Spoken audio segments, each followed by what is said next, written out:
Hello and welcome to Transforming Tomorrow, the podcast from the Pentland Centre for Sustainability in Business here at Lancaster University Management School. I'm Paul Turner. And I'm Professor Jan Babington. Now, Jan, I've always thought you were a very smart accountant, even if I've never said it.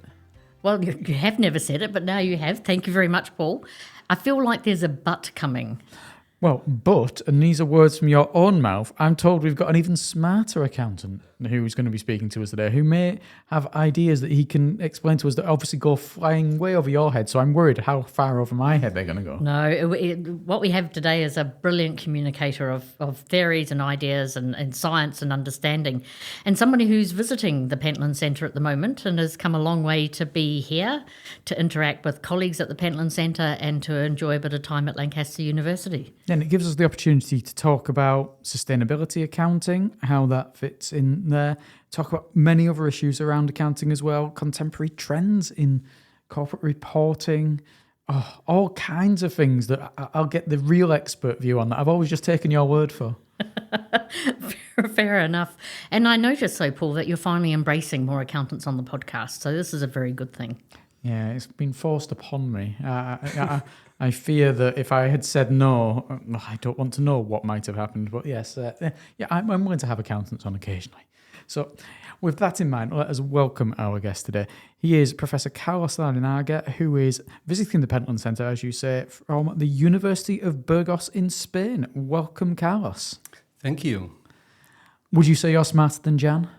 No, I don't think so. This is why I like working with Carlos, because we compete as to who's the better. And I always think he's better than I am. He always thinks I'm better than him. So it's the best kind of competition. Oh, is this kind of like a humble brag? Is that No, that sounded like that? It's, no. He's better than me. No, but actually what is best is the combination of us both. And this is where listeners on the podcast who may be at university know that you can often do your best work with your best buddies. And actually the ideas you can generate between 2-3 people are often much, much better than you could get from one person alone. Well, let's find out a little bit more about Carlos and whether he lives up to your billing. A lot of pressure there, Carlos. You've got to live up to really high standards that Jan set for you. Tell us a little bit about yourself and why on earth you decided to come here to Lancaster, where the weather at the moment isn't particularly wonderful, from sunny Spain. Yeah, I am a professor of accounting, so another accountant. I have a lot of ties to the UK because I did my PhD. And when I was doing my PhD, being in touch with Professor Rob Gray, with Jan Babington, and others in the Centre for Social and Environmental Accounting Research in Dundee, now in St Andrews, was very, very influential, very instrumental for my research as a doctoral student and afterwards. So I have strong ties. And I like the fish and chips, and I like the weather here in the UK. So I mean, apart, of course, I have been working with Jan for the last 20 years or 20-something years on environmental accounting and sustainability accounting. So these are the reasons for being here. And I've billed some of the fish and chip shops in Lancaster and the wider area as being essential places to visit, and often take pictures of it and send it to Carlos, which could be construed as trolling, but actually is a promise for the future. Tell us a little bit about your research background then. What areas of accounting are you really into? I have been doing research on sustainability accounting, but within sustainability accounting, I have been interested in how companies report this information and how those activities like environmental reporting or sustainability reporting become norms and the regulation of this activity.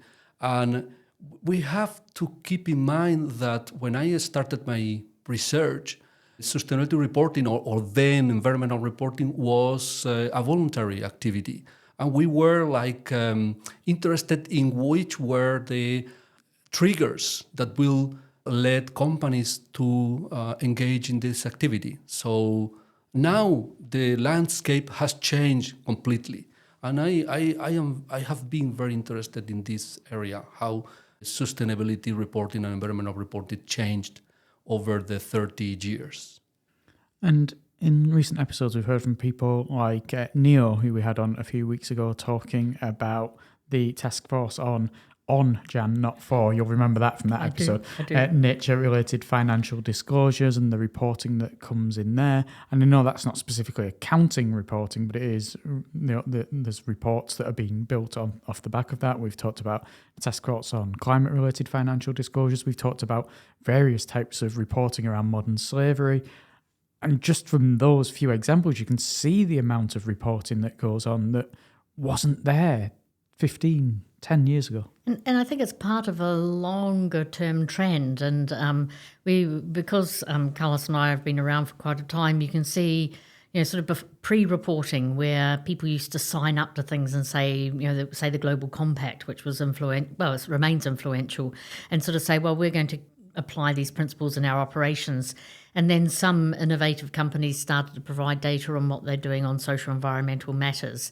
And then sort of some expectations formed that would be a good idea, but not everyone did it. So then it becomes more regulated, sometimes regulated through stock exchanges. So the big firms that are listed on stock exchanges have to accord with it. And then eventually it becomes regulated at a national level. And when it's been regulated at the national level in all parts of the globe, it sort of becomes the standard expectation. So this doesn't happen overnight. And some things never make it through to formal regulation. Other things make it there quite quickly. So it's a really mixed and evolving field. I guess that leads me to the question of how does something become a norm? It's almost like, how does a bill become a law and all of this stuff?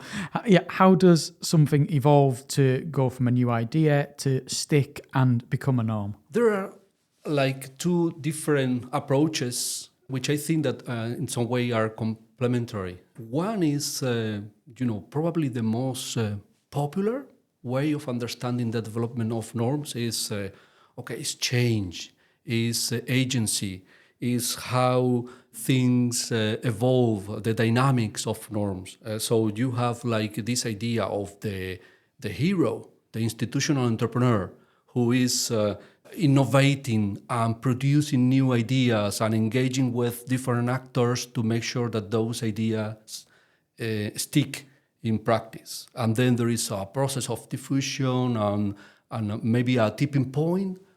After the tipping point, those ideas that were initially like an innovation or something that was new and was adopted, as Jan was explaining, by some actors, become a norm, because it's, every company, for example, or any stakeholder will be forced to produce a sustainability report or to read the sustainability report for having a position about the company. At this point, we could say that the norm has crystallized. You have like something that is almost compulsory for the different actors in the field. So this is kind of the most popular understanding of the evolution of norms. But there is also a less popular understanding, which is like, which are the preconditions, which is the structure, the conditions that you have before this norm can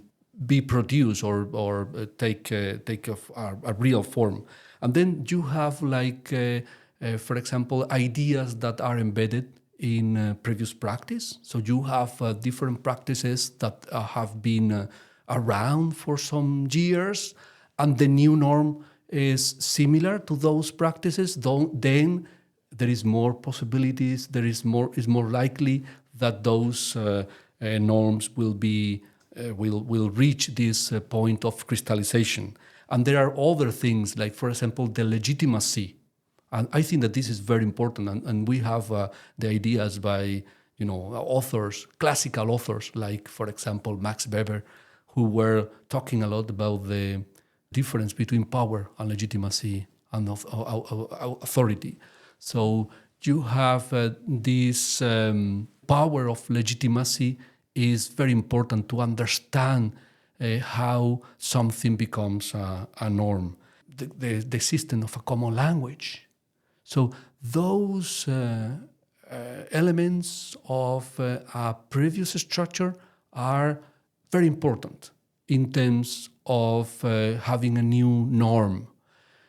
But the issue that we have, and this we have written a little bit about that, is that the literature and research pays maybe too much attention to the hero, the institutional entrepreneur, and pays too little attention to the legitimacy of norms and the structural conditions that make it possible for a new norm to emerge. I think that's common throughout many areas, that the individual, the entrepreneur, the hero, however you want to phrase it, will become the centre of the story, because it's easier sometimes for people to relate to that individual and their tale of how they've done something so magnificent and how it's pushed forward, and is an easy story to tell there.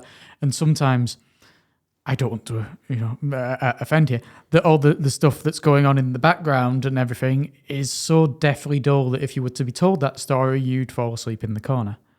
And I think that's true, but it's actually that, maybe this is a really good insight into accounting that people that preceded us in the field really brought to the fore, is that these mundane activities, whether it be measurement or expectations or record keeping, actually really matter as well. And so the mundane along with the inspirational has to come together for something to crystallize. And I think Carlos's use of the phrase crystallize is a really important one. They come together, they lock together, and suddenly something heads off. It's anything in life. There's always lots of little procedures and the mundane stuff that goes on that nothing could ever happen without it, and you just don't think about them. You don't think about them. You take the sausage factory example. You don't want to know how sausages are made. You just accept you've got a really lovely sausage at the end of the day, because there's lots of stuff going on there that's mundane in some ways, but also absolutely disgusting in others. And it's just like, let's just not think about it. Let's just accept that we have this brilliant result at the end of the day. But you need to know. I want to have sausages for tea now you've said that. So accounting is like the sausage factory. I mean, accounting, what is interesting is that accounting is everywhere. When there is a new initiative, a new idea that is proposed in some way, modern slavery, due diligence, different sustainability, the Green Deal in the European Union, then there is always accounting. There is always some kind of initiative to make companies and other actors report on their performance on sustainability and other factors. And this might be a good time to ask you, what ideas around sustainability have become quite firm norms in recent years? I think that we have to make a distinction here between some practices and the core values of the organizations. I'm thinking about organizations, about companies, for example. This is also a distinction that is made in institutional theory, for example. The core values are very difficult to change. And there is a lot of literature showing that core values are very difficult to change. Whereas it is true that now many practices in terms of reporting, but also in terms of other corporate practices like signing principles or the Global Compact or stuff like that, are easier to change. Or so those are new norms. We find those new norms in corporate practices, but there is a gap between those practices and the values and the real performance, the real change of the organization. So you find lots of companies that are producing sustainability reports, so that could be a new norm, that are providing assurance about those sustainability reports, that could be another new norm, that are producing reports on due diligence or are producing reports on modern slavery or other TNFD, TCFD reports. Of you can find all those norms in terms of actions, reporting, but there is a distinction between those norms and the core values, the real action of corporations. And research is paying attention to this, because what is important at the end of the day is how organizations are accountable for their actions and how organizations change their behavior to deal with sustainability issues.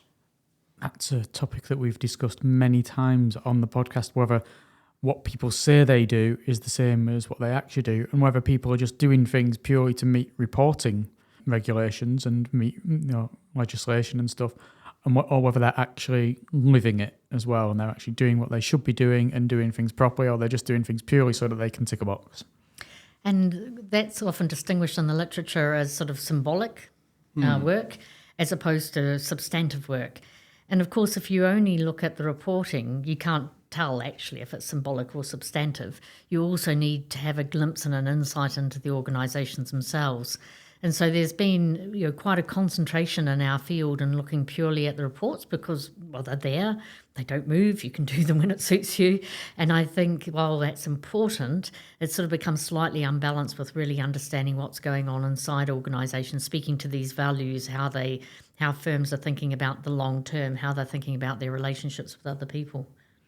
Yeah, I want to look back to the work that Mahmoud Gad did on modern slavery reporting there and how they analysed and discovered the different ways that people were reporting, whether some companies were producing essentially the same boilerplate report every year, just with certain words and phrases that they felt needed to be going in there, or whether they were actually doing things properly, whether they were doing the bare minimum, whether it was any kind of actual reflection on what the company was doing. And you know my view on benchmarking and whether that's a true reflection on whether companies are actually doing good and whether that can change, whether companies are doing good. It feels a little bit of a similar thing here when it comes to, whether something's symbolic or whether something's actual. It certainly is. So Carlos, what would you say to somebody that would say, just pass a law that make companies publish some reports and everything will be fine? Sounds good to me. Yeah, I think that is very important in that regard. Again, a distinction between norms and the rules, the law as it is published in a in a paper in black and white. You have a law and that is written by the government, by the parliament, and then the norm as something which is the social practice. So social practice on the one side and the rule, the law on the other side. Sometimes you have a regulation that is not leading to this social norm. Why? There are different reasons for that.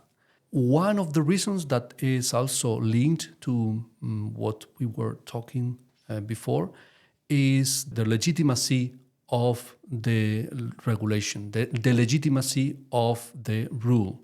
Because sometimes the government passes a law and this law is like very new, is something that has nothing to do with the previous practice. Is not, for example, connected with underlying values. In those cases, the regulators will, engage in different activities to make sure that they are not complying with the law. And you have the complete opposite position is like you have a convergence of behavior between different organizations, and we have seen this in environmental reporting. There was no law, but companies were doing exactly the same thing. Why was this? It was because there was an underlying legitimacy. There were values that were supporting this activity. And at the end of the day, the practice of companies converge around a similar behavior. So, we have experience and we have cases in which a law was not complied with by companies because companies felt that this was not a legitimate norm, was a strange norm, was not, it wasn't following the current practice. And then you have the opposite. You have voluntary norms that have developed over the years and have reached legitimacy despite not having the support of the state. Right. So you've come up with lots and lots of negatives about putting a law in there, some positives about doing it all voluntarily. There must be some problems when it comes to voluntary adherence. Yeah, of course. Good, I'm glad to hear. Of course. I mean, free riding to begin with. Yeah.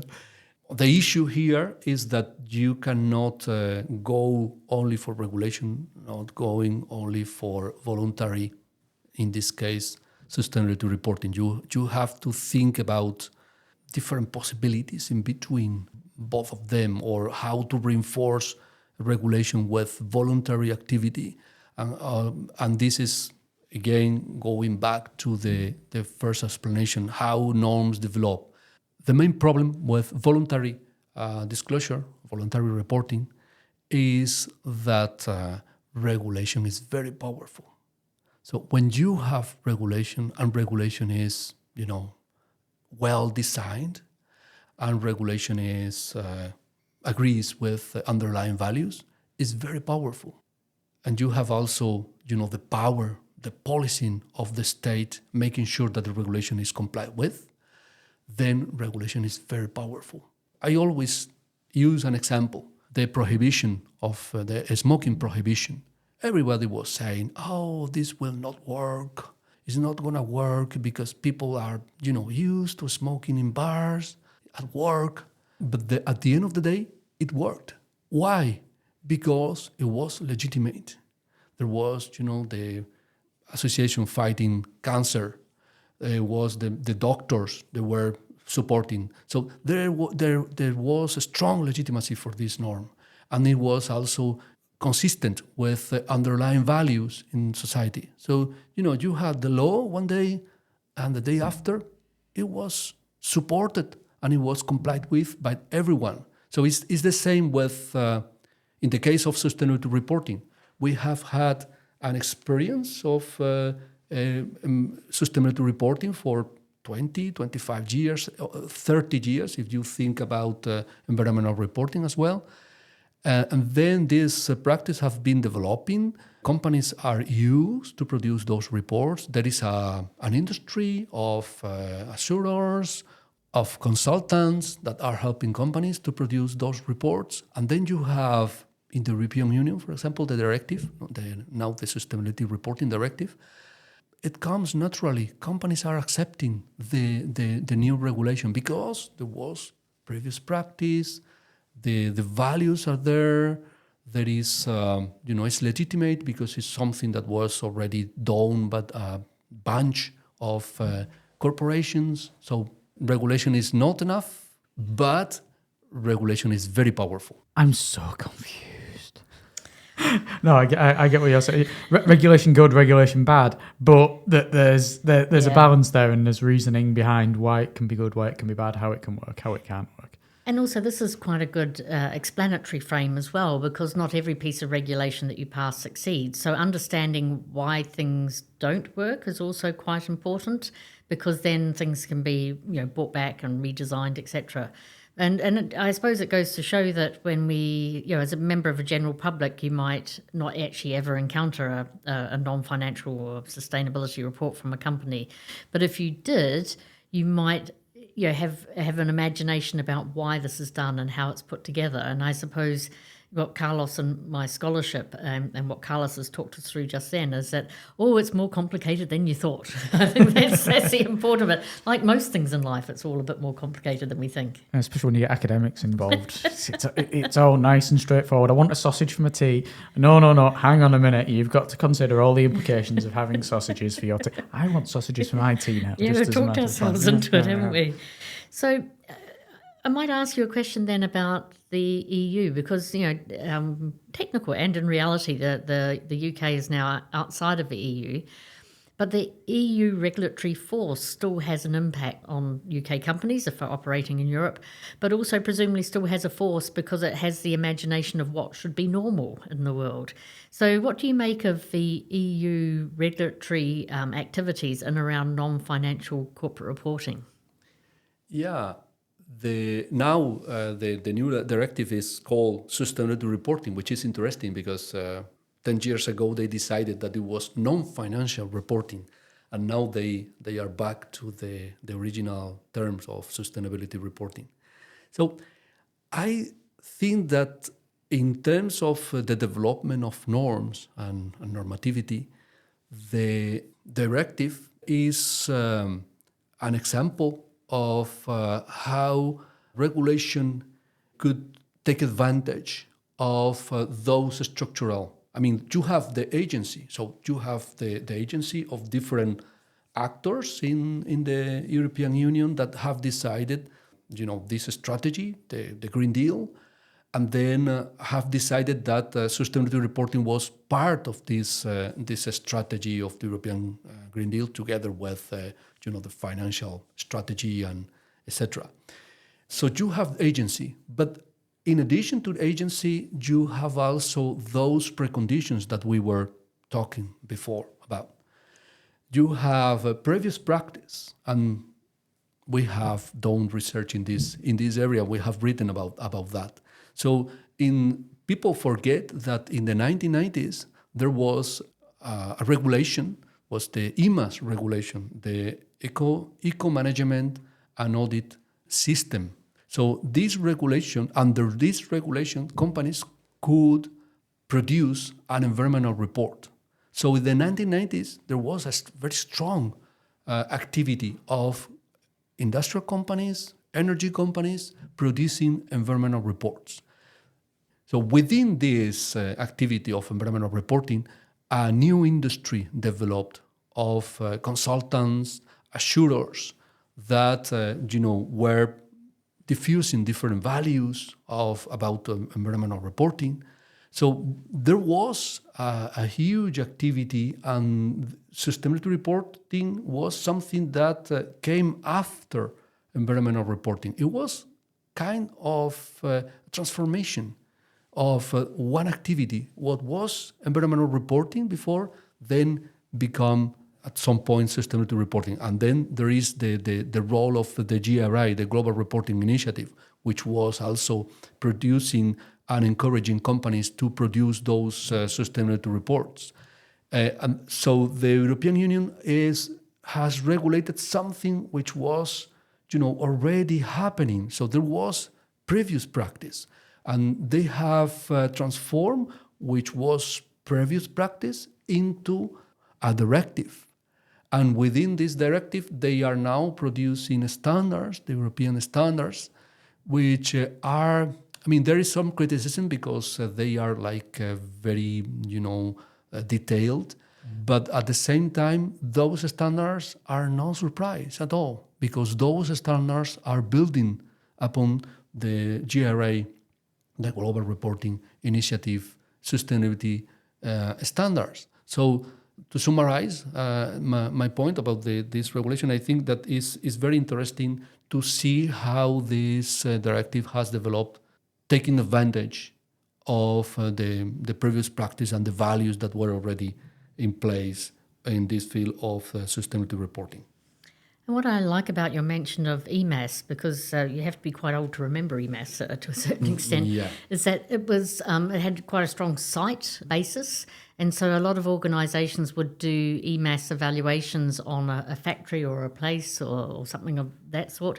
And in some ways, we're coming around full circle when we're thinking about reporting on nature back to place-based reporting. So in that respect, if you like, some of these old ideas that might be subsumed and wrapped up in newer ideas remain even in the newest standards as well. They just don't go away.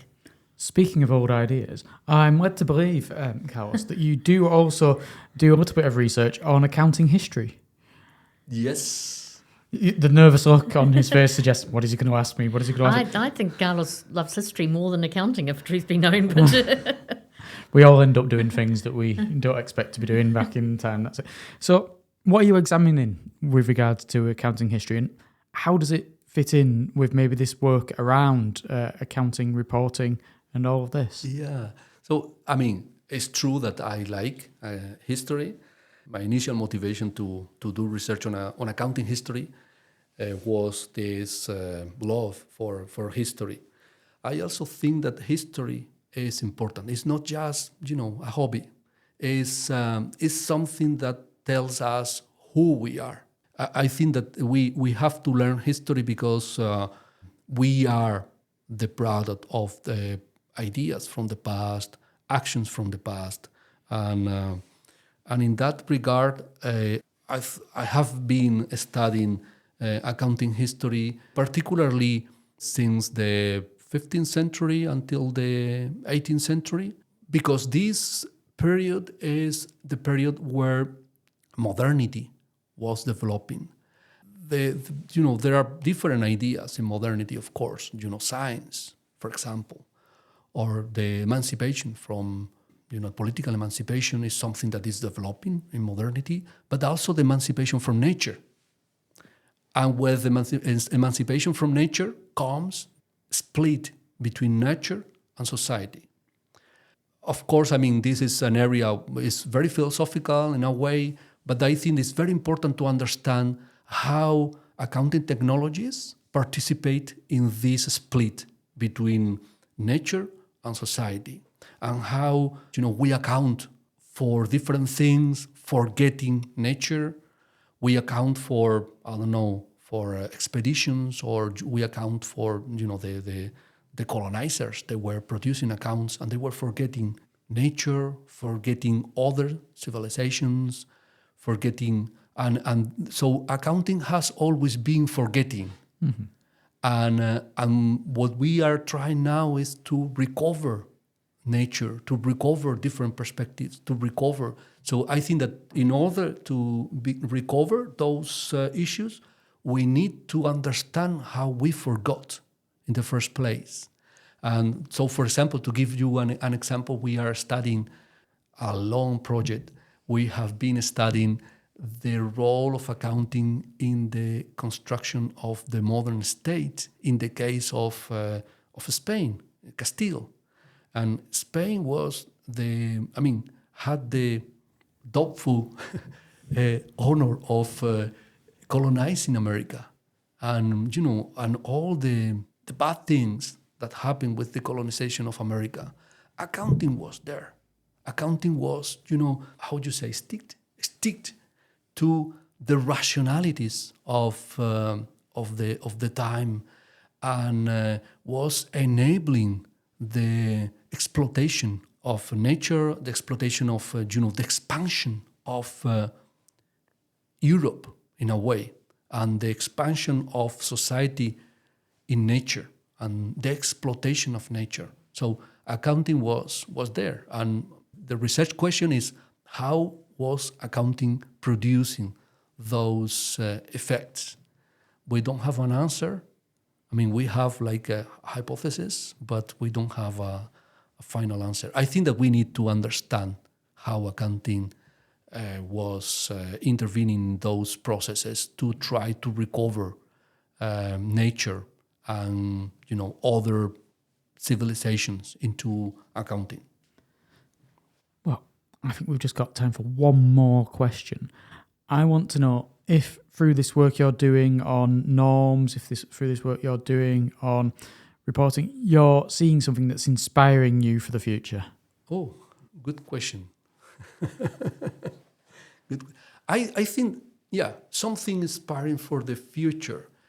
Every time there is some institution thinking about a new idea, the first initiative that they put in place, or that the first initiative they implement, is about reporting, it's about accounting, is accounting for that, reporting for that. There is a lot of opportunities for research, because I think that this is about research mostly. Yeah. So there are lots of opportunities in terms of doing research on sustainability accounting, because sustainability accounting and sustainability reporting is always at the middle of every new initiative that is trying to achieve something in the field of sustainability. And so I'm very curious, which is the reason for that? Maybe it's because we are the sausage factory. It all comes back to sausages. It does indeed. Carlos, thank you very much. Well, Jan, I'm torn. I don't know who's smarter, you or Carlos. I think we're probably going to settle on with smarter in combination than anyone else. In the whole world. Somehow that seems unlikely. But it's a hugely productive writing partnership that we have, but also given the different countries we're in, we see very different things, and that creates a really nice ability to bring that combination together. And seeing how something does become normalised, seeing how something becomes accepted, seeing how you can regulate or not regulate, and that's not necessarily the issue. There's other factors that underlie that are going to change whether companies change their behaviour. Because, I mean, especially for the work that you're doing, it is a lot about organisations and not necessarily individuals changing their behaviour and actions. There's just so many complications there. There is, but things come, they crystallise and things happen. So in that respect, if you like, the outcomes are there. And quite often in this area, people bemoan what they call the alphabet soup, because there's CSRD, there's CSDDD, there's EMAS, there's TCFD, TNFD, GRI, and all these sorts of things. But I'm increasingly of the opinion it's not that it's alphabet soup so much as it's a game of Scrabble. And so things intersect and actually build off each other. And so a really good example would be TNFD, the Nature Task Force, and TCFD, the carbon one. They sit alongside each other, and you can imagine intersecting words that go across them. So I think we need to be thinking about this area as a Scrabble board and a sort of a big connection of things together. Each they're doing their own thing, each with their own norms, but actually producing something better as a result. Well, you talk about producing something better. Carlos essentially implied that accountants are responsible for so much that's gone wrong with this world over the past few hundred years. Various issues around exploiting nature and various issues that there are around colonialism and stuff like that. He says it's all down to accountants making the numbers add up, and therefore it's all your fault. It could be, but also one of the really great things about history is that even if you say something didn't happen, the accounting records will find you out. And so there's some contestation about whether or not, in the context of Australia, whether there was a particular massacre of Indigenous people. But if you look at the accounting records of how many soldiers were paid to be in a place, how much food they ate, how long they were there, what kind of arms they used, then you can get this clue from the accounting history that in some ways you can't obliterate. And because people are really focused and worried about money, accounting records sometimes outlive the official and unofficial stories of what went on. So accounting records you can reconstruct the past for good and for bad.